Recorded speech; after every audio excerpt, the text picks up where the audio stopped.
अब आपको बताते हैं कि कैसे शुरू हुई थी सिया और चेतन की ये खूनी प्रेम कहानी। कैसे एक तरफ केतन के साथ वफादारी का स्वांग रचा जा रहा था तो दूसरी तरफ कैफे में बैठकर रची गई कत्ल की खौफनाक साजिश।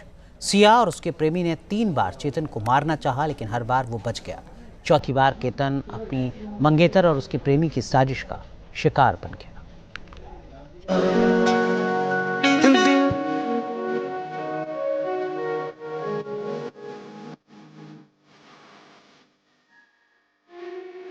इंस्टाग्राम पर फूल और रोमांटिक डांस,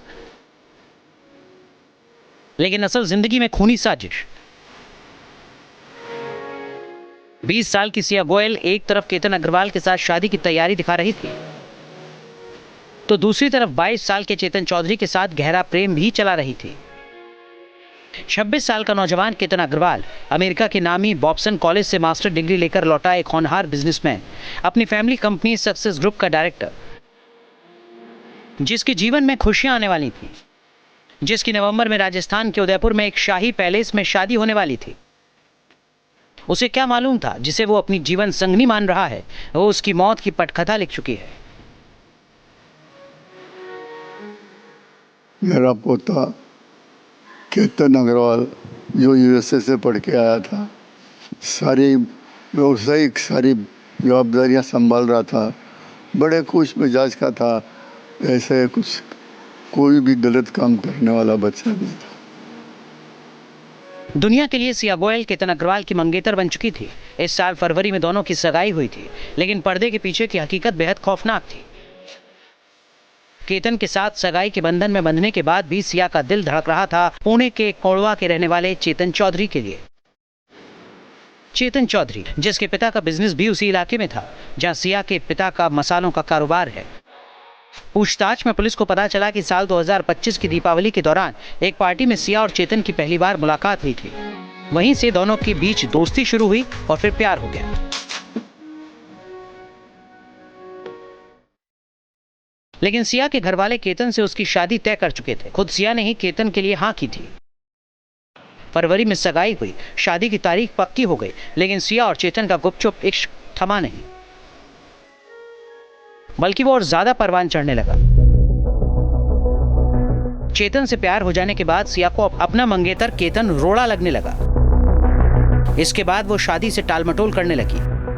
जब केतन और सिया की बाली में प्री वेडिंग शूट का प्रोग्राम बना तो चेतन चौधरी को यह पसंद नहीं आया। 6 जून को केतन, सिया और 2 रिश्तेदार मुंबई एयरपोर्ट के लिए निकले, लेकिन रास्ते में लोनावाला के एक फूड मॉल पर गाड़ी रुकी। चेतन की नाराजगी देखते हुए सिया ने केतन का पासपोर्ट फाड़ दिया। एयरपोर्ट पर पहुंचने के बाद केतन को जब उसका पासपोर्ट नहीं मिला तो उसे बाली ट्रिप कैंसिल करनी पड़ी। चारों के पासपोर्ट एक ही जगह, पैसे एक ही जगह, ये करेंसी सब एक ही जगह रखी थी। और मेरे ख्याल से ये कहीं तो नाश्ता पेस्टा करने रुके होंगे। उस टाइम में उसने उसमें से पासपोर्ट नहीं, सिर्फ केतन का ही पासपोर्ट निकाला। और वो वहाँ गए बाद अभी पता चला कि भाई वो उसने निकाला और लेट्रिन में फाड़ फूड़ के डाल दिया उसको। तो उनका क्या नहीं मिला पासपोर्ट, तो नाविलाज वापस आना पड़ा। डाउट तो जब भी आया, ऐसे कैसे हो सकता है? चोर ने चोरी की तो उसके पैसे भी चुराएंगा या चारों चुराएंगा, नाम देख के एक ही क्यों चुराएंगा? उसने पूरी साजिश की हुई थी केतन को मार। उसने ऑलरेडी पहले 2-3 बार लेके गई थी, तब उसने कोशिश की, लेकिन तब केतन बच गया। और ये केतन को पता नहीं चला कि सिया ऐसे करेगी, क्योंकि ऑलरेडी 3-4 महीने हो चुके थे। हम सिया को पहचानने लग गए थे, उसके फैमिली को, हमको सब अच्छा लगा था। कितनी बार आई थी आपको, कितनी बार आपसे बातचीत हुई? और मेरे साथ मोस्टली तो 2-3 दिन में हमारे साथ बातचीत होने की, मोस्टली तो हमारी डेली ही बात होने की। केतन की और सिया की भी तो डेली ही बात होने की। हमको कितने बार हम लोग, वो हमारे घर पे भी आई, डिनर पे भी हमको बहुत बार मिली, शॉपिंग पे भी मिली, लेकिन ऐसा कभी लगा नहीं कि वो ऐसी लड़की है। थोड़ा भी हमको शक नहीं हुआ उसके ऊपर।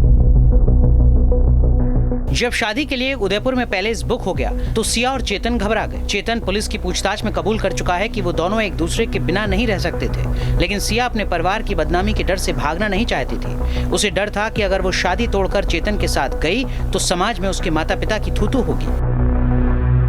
इस पारिवारिक प्रतिष्ठा को बचाने के लिए इस दगाबाज मंगेतर ने वो रास्ता चुना जिसकी कल्पना कोई सपने में भी नहीं कर सकता। दोनों ने पुणे के कैफे में बैठकर तय किया कि केतन को रास्ते से हमेशा हमेशा के लिए हटा दिया जाए। वहां सिया और चेतन के साथ उसकी दुकान का कर्मचारी नीरज भी मौजूद था। कत्ल की इस स्क्रिप्ट में कई ऐसे मोड़ आए जिसे वक्त रहते अगर समझ लिया जाता तो शायद आज केतन जिंदा होता। दोनों के बीच कत्ल का प्लान मई के आखिरी हफ्ते में ही तैयार हो गया था। फिर शुरू हुआ साजिशों का दौर। 31 मई हत्या की पहली कोशिश की गई, 4 जून हत्या की दूसरी कोशिश, 14 जून हत्या की तीसरी कोशिश, 18 जून हत्या की साजिश कामयाब। 31 मई को सिया केतन को लेकर उसी पहाड़ी पर पहुंची और वहां से धक्का दे दिया। ये प्लान फेल हो गया क्योंकि केतन ने पास ही की एक झाड़ी को पकड़ लिया और खुद को नीचे गिरने से बचा लिया। इस जुर्म पर पर्दा डालने के लिए सिया ने तुरंत एक कहानी गढ़ी। उसने केतन को कहा कि उसने एक सांप से बचाने के लिए धक्का दिया था। प्यार में अंधा केतन अपनी कातिल मंगेतर की इस झूठी कहानी पर भी विश्वास कर बैठा। केतन ने हमको नहीं बताया ना, केतन को ऐसे रियलाइज़ हुआ कि सिया ने धक्का दिया है। जब सिया ने धक्का देने की उसको कोशिश की, लेकिन उस केतन ने पेड़ को पकड़ लिया।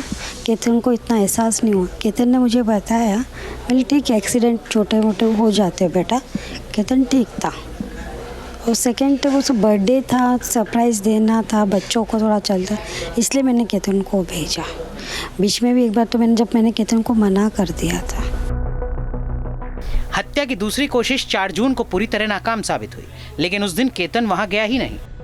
14 जून को दूसरी कोशिश हुई, लेकिन रविवार होने की वजह से उस दिन ज्यादा भीड़ थी। शिया तीसरी बार चूकी, लेकिन चौथी बार केतन की किस्मत में मौत लिखी थी। वो संभल गया। जैसे ही वो संभला, वो हैरान हो गया कि आखिर सिया ने मुझे धक्का क्यों दिया। लेकिन जैसे ही सिया ने देखा कि केतन संभल गया है, वो चिल्लाने लगी, सांप सांप सांप। वो केतन को ये बताने लगी कि यहाँ पर सांप था और सांप से बचाने के लिए उसने केतन को धक्का दिया था।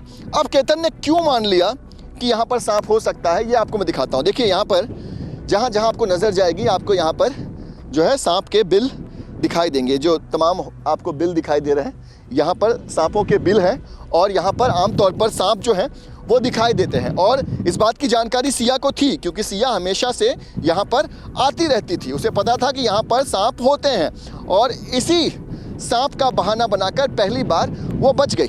और केतन के पास कोई वजह नहीं थी कि वो शक करे सिया पर कि सिया उसे धक्का दे सकती है या उसे मारने की कोशिश कर सकती है। केतन निकला 8:20 को, फ़ोन आ गया। उसके मम्मी का कॉल आया था 11:15 बजे कि केतन ऊपर से गिर गया, सिया रो रही है। पहले तो ऐसे सिया रो रही है और आप बच्चों को केतन को फोर्ट पे मत भेजा किया करो। और केतन गिर गया, इतना चिल्लाते हुए फ़ोन आया। फिर हम लोग भागे उधर। आप गए तो क्या देखा उधर? वो केतन ऑलरेडी गिर चुका था। सिया उधर बैठी हुई थी और पुलिस जांच कर रही थी, केतन को ढूंढ रही थी। उतना देखा। केतन के बारे में जो भी हुआ, लेकिन सिया के चेहरे पे ऐसा कुछ था कि बहुत गलत हुआ है। नहीं, सिया का चेहरे पे ऐसे मैंने तब महसूस नहीं किया, लेकिन बाद में मैंने महसूस किया सिया के चेहरे पे बिल्कुल भी अफसोस नहीं था। ये मर्डर केस है एक तरह से। कत्ल को अंजाम देने के बाद सिया गोयल ने रोने और चीखने का नाटक शुरू कर दिया। पुलिस ने भी इसे शुरुआत में एक्सीडेंटल डेथ मान लिया, लेकिन कहते हैं ना कि कानून के हाथ लंबे होते हैं और कातिल चाहे कितना भी शातिर क्यों ना हो, कोई ना कोई सबूत पीछे छोड़ ही जाता है। पुलिस सबूतों के बिना पर सिया और चेतन तक पहुंची और दोनों को ही सलाखों के पीछे पहुंचा दी। पुणे से विलास अठावले और पंकज मिश्रा के साथ टीम न्यूज नेशन। आपके मोबाइल पर तुरंत आएगी ब्रेकिंग न्यूज। स्क्रीन पर सबसे पहले दिखेगी बड़ी खबर।